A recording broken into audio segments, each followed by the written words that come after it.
Assalamualaikum class. Now we are going to discuss the definition of incident. Incident graph theory में word इस्तेमाल होता है दो cases में. एक दफ़ा वर्टेक्स को एच से एसोसिएट कराने के लिए, दूसरी दफ़ा एज को वर्टेक्स से एसोसिएट कराने के लिए. सही. पहला डेफिनेशन जो यहाँ लिखी हुई है वो वर्टेक्स पॉइंट ऑफ व्यू से लिखी हुई है. A vertex v is incident on edge e. Right. मेरे पास कोई भी वर्टेक्स वी जो है वो इंसिडेंट ऑन एज ई होगा if V is an end point of E.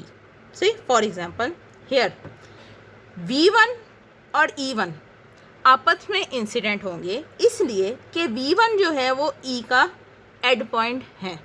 सही. लेकिन V1 और E2 आपस में इंसिडेंट नहीं है. V1 और E2 आपस में इंसिडेंट नहीं है इसलिए कि V1 जो है वो E2 का एंड पॉइंट नहीं है. सही. सो इंसिडेंट वर्टेक्स और एज को आपस में इंसिडेंट होने के लिए एक दूसरे का, वर्टेक्स को एज का इंसिडेंट होने के लिए उसका एंड पॉइंट होना ज़रूरी है.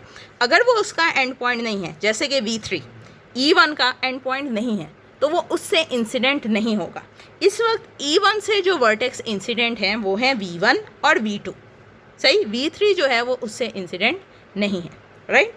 ये हमारे पास हो गया इंसिडेंट वर्टेक्स टू एज. सही. अगली चीज़ जो हम लोगों ने डिस्कस करनी है वो है एज टू वर्टेक्स.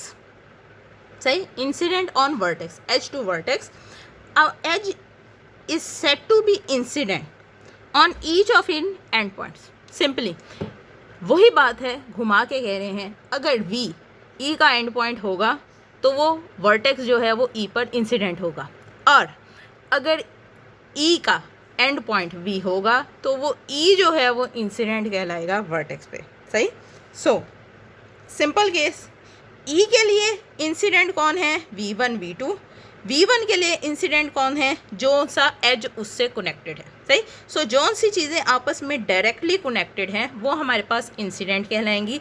जौन सी कनेक्टेड नहीं है, फॉर एग्जांपल V4 E2 जो है वो V4 से इंसिडेंट नहीं है क्योंकि वो उसका एंड पॉइंट नहीं है, कनेक्टेड डायरेक्टली नहीं है. राइट. Thank you.